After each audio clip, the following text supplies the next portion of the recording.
Hello, I'm Jamie East. Look what the cat dragged in. And I'm Alice Brine. And it's the Celebrity Trenches Weekly Dispatch. Dick Splash. Weekly Dick Splash. It is a Celebrity Trenches Weekly Dick Splash. The podcast that lifts up the rug, shoves a torch under there, and shines a light on the filthy goings-on in the world of celebrity. This week, we're going to talk about celebrities and when they try and get themselves uncancelled. And we'll also take a look at freebie culture gone wrong. And finally, we're going to talk about the World Cup halftime show. A lot of thoughts. And I believe, Alice, we're going to be the first podcast ever to give a hot take on this. Yeah, So coming it's out on exciting. Wednesday, Yeah. I believe that this is definitely some uncovered territory. Can't wait. Yeah. Coming up after this short break. Sorry, don't want to interrupt for too long. Can you just do me a favour? Can you just hit the like button or the subscribe button or the follow button, whichever one you can see. Doesn't matter which. Thanks very much. Right, carry on. Hey, Trench Dogs. It's Jamie here. Alice, how are you doing? How's your weekend? Very good weekend. I went and saw Mike Skinner, The Streets of Grand Don't Come for Free in Ali Pali. It was Amazing. great. It was I saw really the set looked great. It was Yeah, it like was a cool. bus shelter. And, Yeah, it was because and- remember that's the cover of the album? Yeah. So that was absolutely sick. And everybody was very, very, very good. And when I was there, I was like, oh shit, I need to remember, like, have some sort of take to talk about this on the podcast. And I was trying to think of a take because it was just amazing. So there Yeah. really wasn't one. And then I looked around and I was like, sound quality could be better. And then I said to my friend, it's a bit quiet, isn't it? Can't really hear anything. And she went, what? And I was like, it's a bit quiet. And she was, what? And then I realized that I am deaf. You're the And problem. The sound quality was phenomenal. So it actually is, no notes, fucking spectacular. That whole Perfect. show. Yeah. What did you get up to? I had a very busy weekend. I went to see Bruno Mars on Saturday night at Wembley Stadium. He was amazing. Like the showmanship, like proper. He's like a James Brown, Prince, kind of like Yeah. Jacko kind of hybrid. If all three of those were about 3 foot tall, with a very thin kind of strange moustache. The band were incredible. It was a really good and it was one of those gigs where, oh my God, I didn't realize he had so many hits. It was just bam, bam, bam. However, I refer back, do you remember when we were talking about Harry Styles and we were talking about how much money people were paying for gigs and the expectation that we now have at these gigs? We've had like Harry with his big kind of catwalk around there with Coldplay with their wristbands, kind of the Eras tour thing. Bruno Mars, the production was not great. Oh, really? I mean, ironically, it was like watching Michael Jackson in the 80s, where there was one stage at the end, and that's your lot, and 2 screens at the side. So the show was brilliant. The choreography was amazing. They just like cheaped it out. Yeah, they hadn't, and it wasn't at capacity sized. Exactly. It didn't fit. If you're at the back, you just couldn't, it was was like, too I mean, he's small. If Bruno Mars was stood on your foot, you would still struggle to see him, let How alone. tall is he? I think he's about 5'2". I don't know. Hang Oh, a so sec. it's my height. Hang a sec. Hey Siri, how tall is Bruno Mars? Bruno Mars is 5 feet 5 inches. Oh, 5'5". So about 5'3" in real life. Yeah, exactly. He's got his Cuban heels. He's borrowed Tom Cruise's trainers. He's got some lifts, Yeah, which are really big in the political system. yeah, Yeah, that's cool. So if he was sat right here, we would just be the same height. yeah. So that's quite fun. Exactly. That's And then last night I went to see the Odyssey, which was, I thought, amazing. Yeah. Like, some people here have said it's a bit boring. I loved it. Bear in mind, Is it as good as the book? I think the book is. I've not read the book. I won't spoil it for you. So But it's a really bad dad joke. I It's a wanted to make. poem. It's a poem. Odyssey's a book. The Odyssey. No, it's a book it's a poem written by Bart Simpson's dad. Oh, no. No, but isn't it because I studied it at classics at school? Odyssey. Yeah. The whole fucking thing. It's all of it. It's all Greek history in one. And then you do Oedipus, which is like, Yeah. stab your feet, fuck your mum. Yeah, exactly that. Yeah. Anyway. But it went on for a long time, 3 hours long. Bear in mind, I was tired from Bruno Mars the night before because I'm very old. I thought I was going to fall asleep. But if you're an aging dad and you want to go and see it, just have a double espresso about half an hour before you start. Should get you all the way through. And if you have an espresso rather than a latte, it means you can get all the way through without needing to piss your pants. It was directed by a world-renowned talent. Nolan. It was crammed full of stars. It was a tale of tragedy and watching huge monsters die in front of your very eyes. Much like the World Cup halftime show. Yeah, brilliant. So that was fucking brilliant. That was really some of the best shit I've ever. That's a clip. Just make his transition there a viral clip. That was Clip stunning. that up. Just As someone who can't transition for the fucking Winkleman, if you'd done that on the chat show, maybe you wouldn't have resigned. Fuck's sake. The World Cup halftime show. It passed me by because I was tucked up in bed. Woke up this morning to a cacophony. You'd think that Will Smith had slapped someone again. You'd have thought that Madonna's cape had strangled her down the stage at the Brits. Madonna's nipples come out. It was that level of holy shit. Yeah. I felt exactly the same. Take me through your thoughts. So basically what happened was I watched the football, which was fucking insane of me. Yeah. But I just thought, you got to. You know, it's one of those Yeah, things, like kind of like when the Olympics ice skating is on, you're like, Yeah. whack that on. And during the halftime show, I took some notes. Okay, Because wow. I On the shape of a croissant. in my croissant notepad, because you got to have some whimsy in your life. Yeah. I took some fucking notes. Wow, look at this. We're getting professional. She's like a journalist. So here's the thoughts. Boots on the ground. A couple of thoughts I had as this halftime show is happening. First Okay. of all, why is there a halftime show? America. is the answer to America is everything. obsessed with ruining everything. Yeah. Why the fuck is there a halftime show? And then I Googled it. Mhm. I said, has there ever been a halftime show before at a football World Cup? And they said, fuck no. Yeah. This is just America somehow making weird money. Yeah. Yeah, or just doing big America. I mean, it must be money, right? The acts must have, like the record companies must have paid. Yeah, because I'm like, they can't afford, like, he's Justin Bieber is a lot. It's expensive. Well, Who it's- was paying whom? Yeah, but Justin Bieber, BTS, Shakira, Madonna, Coldplay, The Muppets. the Muppets. I mean, Animal alone. The guy from Ted Lasso. Oh, him. Yeah. There was a lot of people, bro. A lot of people. Also then, obviously, a lot of things are pre-recorded. The Super Bowl halftime show is pre-recorded, but I've never seen a pre-record like this. Madonna came out and gave us a live performance of Yeah. Stood There. That was what happened. But before that, we had my favorite type of pre-record, Yeah. which is what I call the "it's all just happening backstage right now" trope. Yeah. So they're like driving around in a car backstage, Yeah. doing some really fucking well lit choreography on some sliding cameras that On a in no different way kind yeah, of camera as well. with Yeah. a completely different grading color palette, all just happening backstage, and then it perfectly times to them walking out. Then she walks out and goes, "Ta-da!" and then it ends. And that's it. So Fucking all I could crazy. think about when I was watching that was all of the glam squad, like all the makeup, all the wardrobe, all the chaos of actually having Madonna in the building at the time, all for that last 10 seconds. Standing. And Ronaldinho and old Ronaldo just stood there next to her as well. It reminded and looking they like did, she was looking like she was standing there with a couple of Teletubbies. Let's be honest. So that was my notes on that. Anyway, I've got a couple more. We'll Oh, through. okay. Well, yeah. New Zealand was on the map. They did a big wide, and New Zealand is never on maps. Congratulations. So it was two little fucking blobs, but it was Yeah. on the map. Props to BTS for actually fucking doing some choreo and some singing. Well, also props to BTS for singing a song that actually people know. Yeah, Because Madonna did a very bad version of music. but everyone knows that song. Stuart Price was the guy on the decks, right? Who's the guy that produced that album under the name Jacques Lucan, I think. Or maybe Stuart Price is like amazing producer. But they did this weird version of music, which, like, I'm going to say it, not her greatest song. When you've got Madonna's back catalogue to choose from and you choose that, Yeah. I'm going to say, like, who was curating this? Chris Martin explains everything, right? A man who, like, wears Skechers, you know? Fuck's sake. He does, though. You just look at him, He wears those- you know Chris Martin wears Skechers. No, but you know those ones? What are they called? Like the Archies? Oh, and they give you like a good bum? yeah, I could yeah, see him rocking yeah. a pair of them. But he wears that, yeah, exactly, because it's splashed with fluorescent paint. Yeah. with Well, it. that's the thing. It was the most Chris Martin color palette I've ever seen. Yeah, It was like, oh, I don't really get Chris Martin in this. I'm like, he's splashed all over the fucking place. amazing.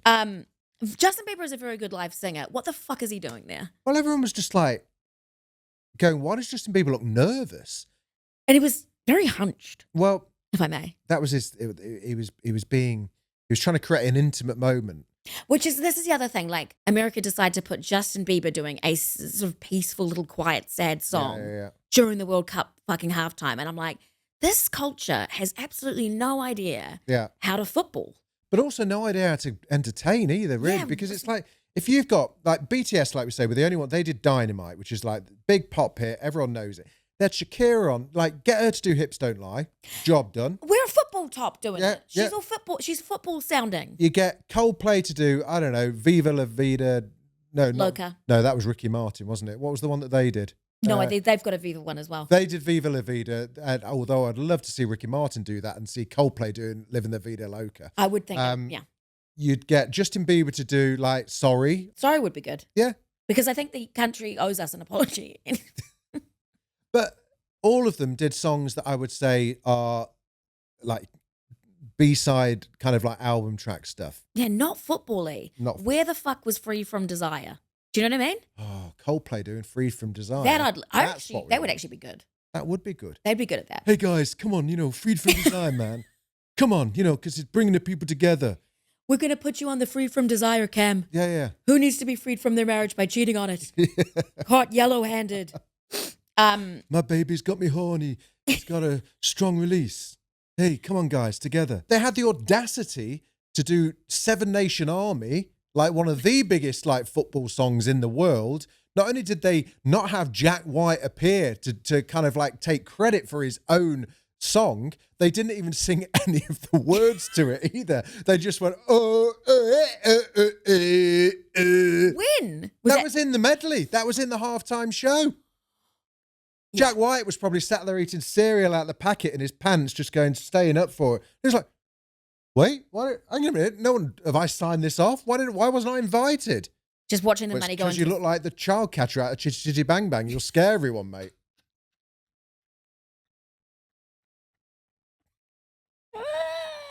Where's the children? No, that halftime show was 100% missing a child catcher. That was what it was. That was the cherry on top. Well, it would have caught all those fucking irritating kids singing the hymns around Chris Martin at and the that's end. Exactly when I stopped watching. Yeah. Fucking Barney the dinosaur. No wonder Argentina started fighting. Yeah. So obviously, overall, we don't want to go too hard on it. Don't want to go too hard on it or anything. 1 out of 10, bag of shite. Yeah. Did you see Wayne Rooney's reaction to it? Can we just like salute Wayne Rooney for a second? Like that guy has lived 20 lifetimes. He's been through 4 hair transplants, 20 pensioners, and now is speaking on behalf of a nation where everyone else was being sycophantic and going, wow, great to see Shakira there. Great to see the Muppets were good. But then Wayne Rooney looked genuinely wounded by the mediocrity of it all. He's a man, right? And the most passionate I've ever seen Wayne Rooney is when he tweeted about Whitney Houston's death. Did you? No, what? Have you never seen Wayne Rooney's tweet about? No, because we covered Whitney Houston's death as well. So I love this. Wayne Rooney tweeted. You could almost like hear the teardrops splashing on his phone as he typed. It was something like, and I'm paraphrasing here, oh my God, can't believe it. I want to run to you. Can't believe it. Devastated. It was beautiful. He was crushed. And he was just like, I thought it was crap. Although I'm not going to do the accent. It was just like, thank you. I loved it. And also because he's a footballer there going, why the fuck is there a fucking halftime show? Exactly. There's also that. And then let alone there's a halftime show and it's shit. Like he's just like, fuck you. Yeah. But also I tweeted, well, I don't tweet, I threaded. I said, so can I actually say it? Because it's very good. It's very good writing from me. She likes it. Okay, I love this. This is like when you watch back your own stories. Oh, I'm actually a fucking talented writer. Okay, I've said this. Rooney spent his career being watched and critiqued by millions of average people who think they know everything and could never do what he does. He's finally paying it forward. That's my joke. I like it. Check it out. It's got about 19 likes on Threads currently. There you go. It's on the cusp of blowing up. Let's get it up to 20. Question for you, Alice Bryan. Yes. What a loaded question, right? When celebrities get cancelled, who makes the decision to uncancel them if they should get uncancelled? And secondly, what's the period of time between being cancelled and to when is a generally accepted period for them to be uncancelled? I mean, it's a study being done at universities currently, but I bet it is somewhere. I would say, is the same thing as like, does culture create media or does media create culture? That's the semiotics Calm of it all. down, Marina Hyde. Yeah, excuse me, actually. I went to fucking university. Yeah. Can you tell? But that's what I would say. Okay, because a couple of things happened last week or towards the end of last week that kind of raised that question for me, right? One was James Franco on Instagram. So James Franco has been soft launching his uncancellation, right? On his own, on Instagram. He got cancelled because of inappropriate behavior with multiple women back in 2018. It was when he had some former students, when he was like lecturing at a college, at his former acting school. He has denied this. So just to clarify, James Franco's denied this. But it's quite interesting timing because Seth Rogen was asked about James Franco just a couple of weeks before. Did Seth Rogen say, I'm team James Franco? No, he was just like, I'm done. I'm paraphrasing again, but he said something like, I can't see a world in which him and I are good. Are Okay, good. friends Thanks. again, Fuck right? for that. Everyone is, he's denied this. He's never been charged with anything, right? Okay. That we have to say that.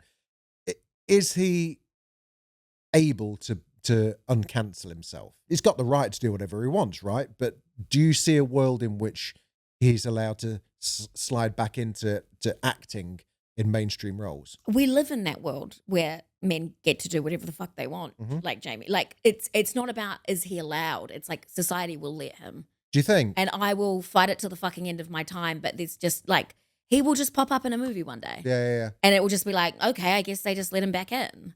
But Hollywood has to allow that, right? Because Of course they will. well, you say that, but like Armie Hammer, who also got cancelled way back when, I mean, a bit further back than James Franco. So Armie Hammer got cancelled because of like allegedly being a cannibal, which he is also denied. But didn't he get, there was a bit more evidence? Well, there's a bit more. There were tweets and DMs and messages were exposed that he was DMing a woman basically about wanting to eat he was her. fucked up. So he went and did an interesting interview with Louis Theroux on the Louis Theroux podcast, where it was supposed to be his relaunch, yeah, but got very passag about. He was like, I'm happy to talk about it. Of course, I'm happy to talk about it, and then proceeded to really hate talking about it when Louis Theroux actually pulled him up on a couple of things and kind of pressed him on a couple of issues. He has tried to get back into acting, and his sole role so far has been on some weird online film that everybody universally has panned. Has there been an example of someone coming back from a cancellation and being ultra successful? Because I get Chris Brown. Yeah. People are just huge, big fucking Chris Brown fans. Like no one even talks about it. But like, I'm thinking, like Kevin Spacey has been unable to bounce back, and to use an Alan Partridge term. I don't think James Franco. Louis C.K. hasn't really either. He's kind of like bubbling around. They still gave him, I don't have a Netflix special, and a guy who wanked off in front of a bunch of women in the workplace does. Like, what the fuck? Do you know what I mean? Has he had a Netflix special post? Since. Has he? Yes. That's not great, is it? So it's just like, this year. Wow. Yeah, so I mean, they just don't, this is what I'm saying, is like, they'll just let you back. It's cool. They don't mind. But have the public let them back? Like, yeah. Really? Yeah, because otherwise they wouldn't watch this Netflix special. Yeah. It's like that thing, because we legally can't say. That's the other problem, is like, because they haven't been proven or they haven't been charged, we can't say anything because we have to cut it from this. And so with that all going on, we talk about what they've been alleged to do and that they've denied it. But because it's all alleged, people will just die on that hill. They'll be like, it was just made up, wasn't it? He was never proven. Well, I don't think Louis C.K. has admitted it. Yeah. So they have admitted But people just don't care. Like, that's the problem, is that like people don't respect women enough for his actions to be permanent to them as a problem that they wouldn't ever listen to or work with him ever again. Yeah. They're just like, yeah, I mean, he just whacked off in front of a couple of women and just like permanently traumatized them for life or whatever. But like, you know, it's just, they can probably get over it or whatever. Like, it's cool. He's very funny. And it's like, yeah, he is very funny. He's fucking talented, but that is fucked up. Yeah. People just don't really care enough about the damage that they do. They don't think it's that bad. And so they let it go. Another reason I brought this up is because I saw over the weekend that Pete Doherty, the singer of the Libertines, right, has now launched the Pete Doherty Show, inexplicably hosted by Josh Pugh, which I think, and I love Josh Pugh. I think he's fucking great. And I know you can't comment because he's a comedian, you're a comedian, so I will not ask you for your comment. I find that a very strange career move for him. And the reason being, and I guess similar to Chris Brown, is that there's a whole generation of music fans or Gen Zs that only know Pete Doherty for being like this portly kind of like guy who used to sing these great songs and also ate a massive fry up one time and got pictured about it. But he was grim back in the day. You know, he was hardcore drug addict. Like, the stories that were circulating around him, which I won't repeat, were horrific. There's a whole documentary about a guy that died whilst Pete Doherty was at a party. He died after falling from a balcony on the pavement, right? No one's ever been charged with his death. The forensic experts concluded that it was consistent with someone being carried and dropped over the balcony edge, not from someone falling or, crucially, jumping. And there is CCTV footage of Pete Doherty running away from the scene, jumping over his body with his minder, right? I should just say that Pete Doherty has denied all of the allegations. Yeah, I know. So I know the story, and it's fucked up. There are mad stories, and I know people that have been on tour with Pete Doherty. I know people that have been in his. He was an awful human being, obviously in the throes of deep addiction. But he is like rebranded himself all of a sudden with like the Pete Doherty show, which is like in a font that like the Katie Price show would be. And Josh Pugh is there as like the humorous kind of. I just don't get Sidekick. it. So for me, that's what brought it up. It's like, oh shit, sorry, I forgot. Is Pete Doherty okay now? Yeah. Well, also, how are they doing this? Like, was Pete Doherty just turning up at ITV going, knock, knock, knock, hi, do you mind if you uncancel me now and can I have the show? And then who's going, yep, sounds good. It's a YouTube show. So they can, so it's a YouTube show, and I think predictably a visualized podcast. Yeah, well, I mean, they'll put YouTube and all those streaming sites will just have anybody. I mean, you've like your Andrew Tates and your like horrible fucking TikTok-y HS.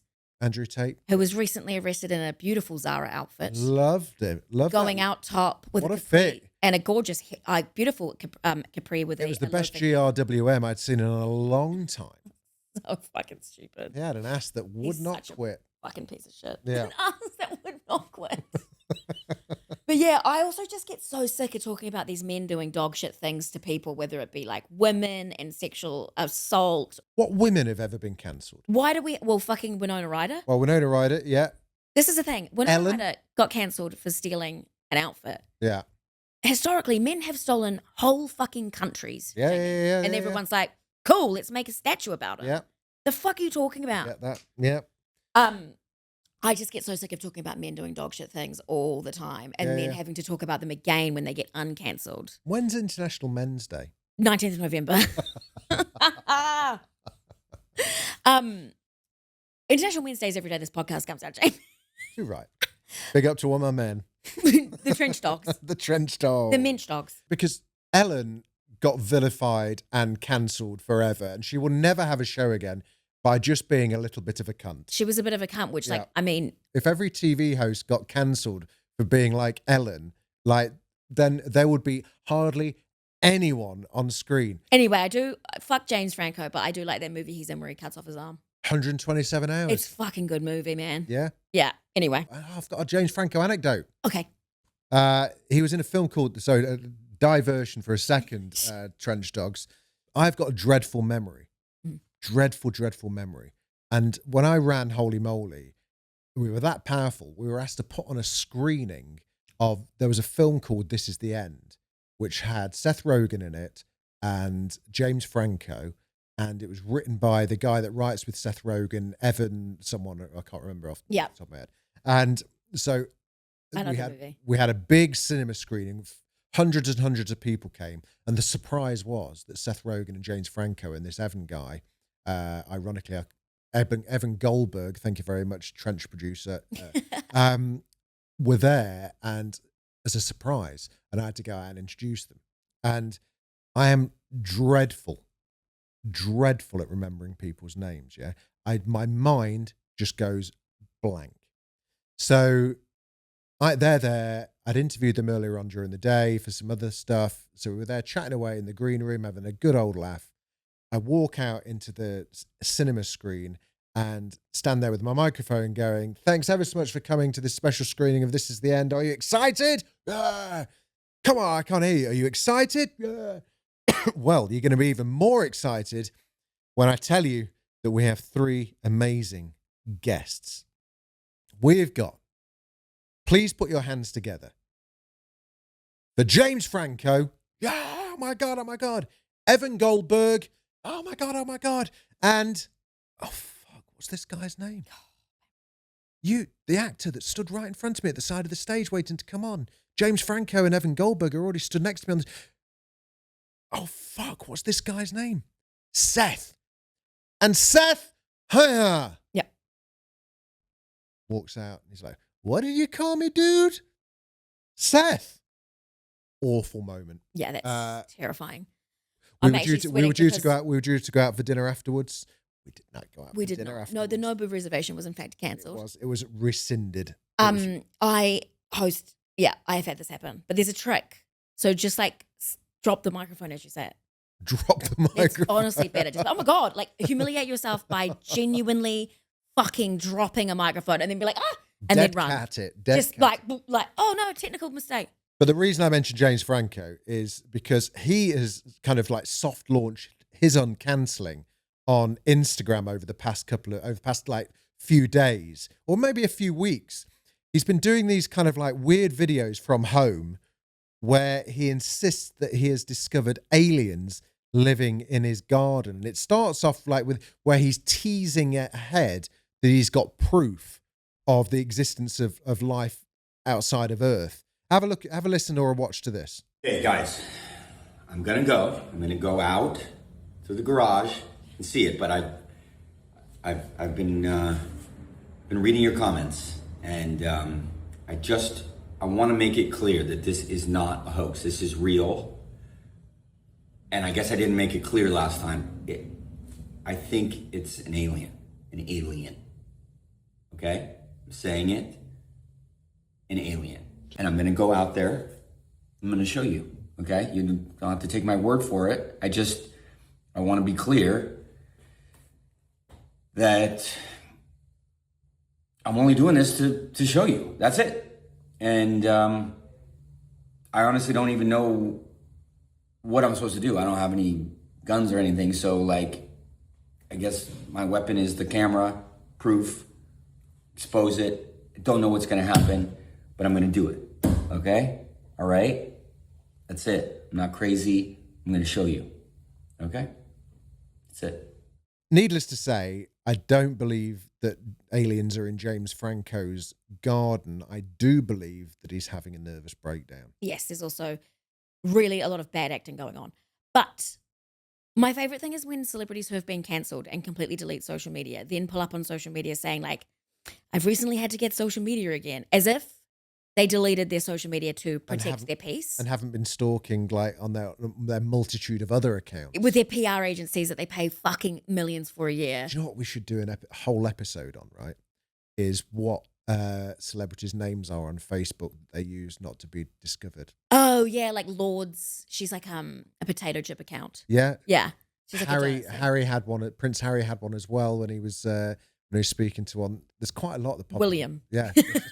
Jamie, are you ever a blagger? You ever blagged anything? Message anybody for to get a little bit of a freebie? Alice, I am the king of blag. Good. One of the greatest things about being either on camera or on telly or being successful at anything in the media is the free shit. And don't let anyone tell you any different. There is not a celebrity from Z to A-list that does not like getting free shit, right? I was the film critic for a tabloid newspaper for 5 years. And let me tell you, the bribery and the payola and the gifting that took place on that was disgusting. Yeah. You think there's corruption in like the crypto element of the Trump administration. That is nothing compared to a film studio trying to get you to give an extra star for a mediocre film's review. I'm so jealous because I am not famous. I'm the Z list. But I get you get free shit. I get free shit. I blagged this top I'm wearing. I blagged. Yeah, blagging's a fucking great thing. And recently there's been some blagging going down on ITV. This isn't quite the same as like just giving a famous person free shit, but it's just that like I blagged a lot of stuff, but I never asked for it, right? I've never like. That's impressive. Well, maybe I have. I like, asked for maybe tickets, right? Maybe the tickets. Or one thing I can't stand is when you see a celebrity on social media doing the shadow blag, right? Are you aware of the shadow blag? Oh, what is that? So the shadow blag is where you will see a celebrity, and I'm going to name and shame because, and she knows I love her. Kerry Katona is the queen of the shadow blag, right? I think she probably invented it, and she would be self-proclaimed. But loads of people I know do it, right? Where a celebrity will go on social media and go, "Hey guys, can anyone recommend any garden furniture brands? I'm really looking to upgrade and just really keen on finding out what you guys consider to be the best garden furniture brand out there," right? On the premise that some poor fucking garden furniture brand, oh my God, Kerry Katona needs garden furniture. This is our chance. But you will note now I've said it out loud, you will notice it all the time. So You've actually just A-listers don't do it. It's only Z to C, right? The worst one is holidays. They will always do a holiday blag, right? Where it's kind of like, really want to get away for the weekend. Just somewhere hot for a couple of days. Come on, guys. What's your recos? Preferably all inclusive. You know, like preferably with the kids club. Country they could mention. Exactly. Anyone been to a good country lately? Exactly. Is there nothing like it? But it's just, once you see it, you cannot unsee the shadow blag. Yeah, that's fucking hilarious. Claire from Steps is the best shadow blagger. Oh, Claire from Steps is the classic. And we used to exchange because she was so blatant about it. Whenever she was the garden furniture, kind of like, just need some recos for some rattan furniture. It's like, come on, Claire from Steps. I want to get some recos. I'm going to do this. Do it. I've got an unfurnished house. I literally need to get some fucking free shit. And if you spot it in the wild, send them in to @CelebrityTrenches on socials, but also @them in with the hashtag #shadowblag. Yeah, and if anybody has any recommendations for a folding outdoor table, please let me know. Yeah, I just want to go away. Just like I want to see the Northern Lights, preferably this weekend. If anyone can hashtag shadowblag me one of them. But anyway, so this story isn't quite that. It's not a celebrity asking for free shit. It's even worse, right? Yeah, well, because the thing is, you were telling me about it earlier. I don't really know the details. If you could fill me in. Yeah, so The Voice. We all know The Voice. ITV's flagship talent show, whilst X Factor's not on. Used to be on BBC, now it's on ITV. Hosted by the inimitable Emma Willis. But so the producers or the makers of The Voice got in touch online with a bakery called Get Baked. Yeah, really good bakery, like really cool, like Insta stuff, like makes you hungry. What country is it from? This is British bakery. Right? And sent them a kind of like email going, "Oh my God, we absolutely love your stuff. Just let you know, would love to get some of your treats for the backstage of The Voice. I'm afraid we can't offer any payment now, but it would be great." And the classic word, exposure. We're wondering if you wanted exposure to pay your mortgage this month, guys. Exactly. Is that all good? I phoned Clydesdale up and said, "Great news, guys. My mortgage this month will be paid for with exposure. I've just put a tweet out with your logo on it. See you next month." Thames Water is actually accepting exposure payments now, which is pretty cool. So thank God for that. And he quite rightly, a guy called Rich Myers, who owns the bakery, named and shamed them. And he says, "I'm not blaming you because I don't doubt it's obviously part of your job to send this email. But I would please ask you tell the following people to fuck off on my behalf. Number 1, your boss. Number 2, your boss's boss. Number 3, your boss's boss's boss. 4, that'll probably suffice. Thanks, Rich." Because it was obviously like sent by some runner or assistant or just like researcher who's been told by someone, "Get some nice snacks. We've got no budget." That's amazing. So was that screenshotted, that reply? Yeah, well, they screenshotted the email, put the email up there. They just screenshot it and blasted it. Yeah. Oh, I love that I love that so much. All that intern needed to write at the end of it was like, "We'll pay for them anyway, but did you want us to shout you out?" Yeah. And then if they go, "No shout outs, just pay," they'll be like, "Okay, cool, no worries." I mean, in their defense, so Lifted Entertainment, who are a massive production company, they make I'm a Celeb, they obviously make The Voice, they do like huge shows. They said, "We apologize for any upset this has caused and are reaching out to Rich Myers directly. Immediate steps have been taken to ensure this type of request is never made again." I think basically what happened is that someone was told, can you just like go and find some cool snacks for the green room? And someone has taken it upon themselves. Because I can't believe that like anyone of any seniority would have been like, yeah, just tell him, like, just blag it. Yeah, that's really odd. But I also can see that because budgets are distributed in the most fucked up ways. And so like some teams internally are running places on just shoestrings. Yeah, this is true. So like, but also the way you write that message is you say, I'm going to pay for it anyway, but wondering if you wanted to get a shout out. Because that's not offensive at all. No. It's not the first time someone's got in trouble for asking for free cake. I mean, I've been asking for Tom Cruise's cake for fucking years. Come on, Tom. Where's our coconut cake, bro? Yeah, exactly. In 2023, Catherine Tildesley from Corrie ended up cancelling her entire 40th birthday party after being, and I quote, blindsided by online backlash surrounding a row over free cake. So she'd obviously like done exactly the same thing. Like, hey, it's me from Corrie. It's my 40th. Do you want to give a free cake?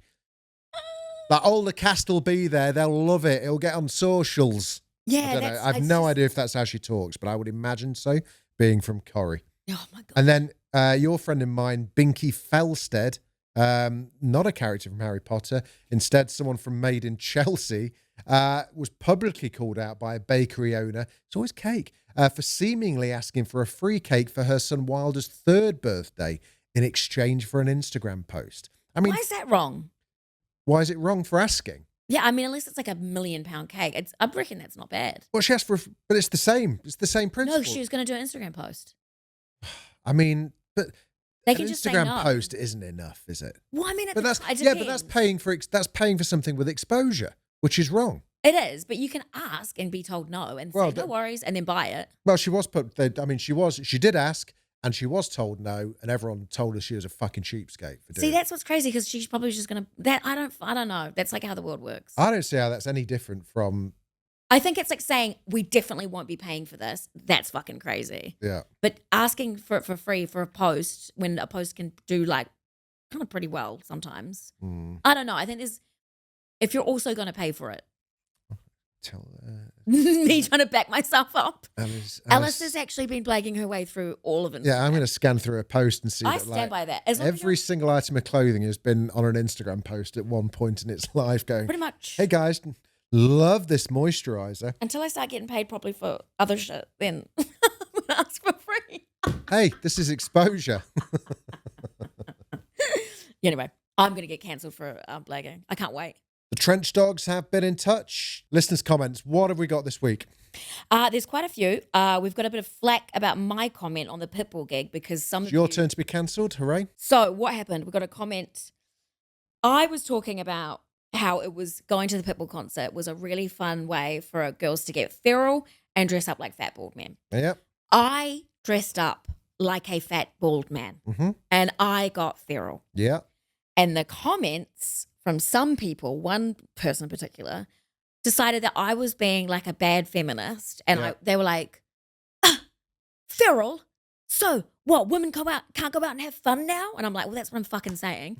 And then they were also like, who's fat? And I was like, I'm calling myself a fat bald man. Like, look at the outfit I'm wearing. That is me dressing up like a fat bald man. I'm not calling Pitbull fat. But also, I mean, do we know his BMI? It's none of my fucking business. Anyway, I came back and put my foot on her neck. So for all we know, Pitbull could be wearing Spanx under that suit. Literally. But so I explained that the word feral is nothing but a compliment in the New Zealand slang world.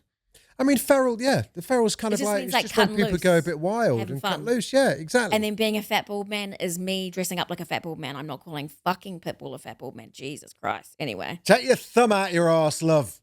Speaking of gigs that we were talking about, Louise Maria says, I was at the Sunday concert for Lewis Capaldi and it was a very different vibe. So what is that referencing? Well, you went to see Lewis Capaldi on the Saturday, right? Yeah, the Saturday. It was a very different vibe. It was. I was already grieving the fact that I wasn't at Pitbull anymore. Oh, you said it was full of Karens. It was full of Karens and it was very sort of subdued and a bit territorial. Okay. Yeah. Well, the Sunday one, it was a very different vibe. Louise Maria has not gone on to say exactly what kind of vibe. Was it worse? Was it worse? Was it better? I'm going to take it that Louise is like, it was a worse vibe. Wow. That's what I'm going to read that as. It was just full of violence. And I'm going to reply to her and I'm going to say, how dare you say it was worse? Because I'm jumping to conclusions. Yeah. Paparazzi stories. We did the stories about paparazzi. My God, someone with just an incomprehensible string of numbers as the username said, love the throwback stories. Didn't know about the JK bust up. Well, my friend, you need to go and do some Googling because that was like quite a tame JK story. There are fucking if you want like to take a deep dive into early noughties pap stories, just Google, like there are whole documentaries about it. I think I'm probably a talking head on all of them. The paparazzi stories were wild. On the Daniel Radcliffe paparazzi story, if you remember, I told the story about how he combated paparazzi by wearing the same outfit every day for like months to negate any value in his pap pictures. Harry Potter did not come up with this. This was not a Daniel Radcliffe. You made the completely illegal you're not elected anymore. You have to resign as Prime Minister mistake. I'm sorry, I'm out. Of saying that he invented. I know. I'm so sorry. And these taxpayer dollars are going to waste. You know, I'm no better than Louis C.K. Literally, man. Come the fuck on. I'm going to go and sit in the corner with James Franco. What are the public paying their taxes for if you are going to not even get your facts straight? Yeah, well, I Hope You Like Them says Princess Diana did this first. Calm C90 agrees, saying got it from Diana. However, Mrs. P and Dolly Dog, clearly younger than the other two, said Robbie Williams was doing this in the 90s. What next? Well, we're actually going to formally Dolly resign. Parton did it in the 70s. Probably. Fucking Buddy Holly in the 60s. Actually, Dolly Parton's trick is she's so dollied up Yeah. that when she doesn't look like that, she just gets no one knows it's her. You know what Dolly Parton looks like without a wig on? Yeah, no one does. And so she literally will just like go down to Maybe she B&Q. looks like Angelica Houston in The Witches. She's like running around Walmart like no one even can tell, none the wiser. They don't know who the fuck that is. It's great. She's actually 32 AA. That's the trick. She just disguised, takes the wig off, takes the tits off. That's me. Lives her life. It was like when Adele said that she used to just go out without eyeliner on. No one knew who the fuck she was. It's brilliant. Amazing. Yeah. That's it for this week, Trench Dogs. Thank you so much. We do want to hear from you as ever. Yes, there's lots of different ways that you can do that. Follow us on Instagram @CelebrityTrenches or email us hello@celebritytrenches.com or WhatsApp us on 077 966 57512 at starting your message with Trenches. And then there's new episodes every single Wednesday. And not only that, excitingly, this Friday, there's a bonus episode coming. Richard Bacon is in the trenches. You do not want to miss it. It is a mad, mad episode. Thanks for listening, Trench Dogs. That's your dispatch or your dick splash is now closed. Bye. Woof, Bye. woof, woof, woof, woof. That's a wolf. Congratulations, you made it right to the end. If you liked it that much, why not watch another one? And while you're here, if you're on YouTube, hit the like button, subscribe. If you're watching on Spotify, hit the follow button. On either of them, you can leave us a comment. I do read them all, so be kind. And if you want to leave us a cheeky WhatsApp voice note, the number is in the show notes. Thanks very much.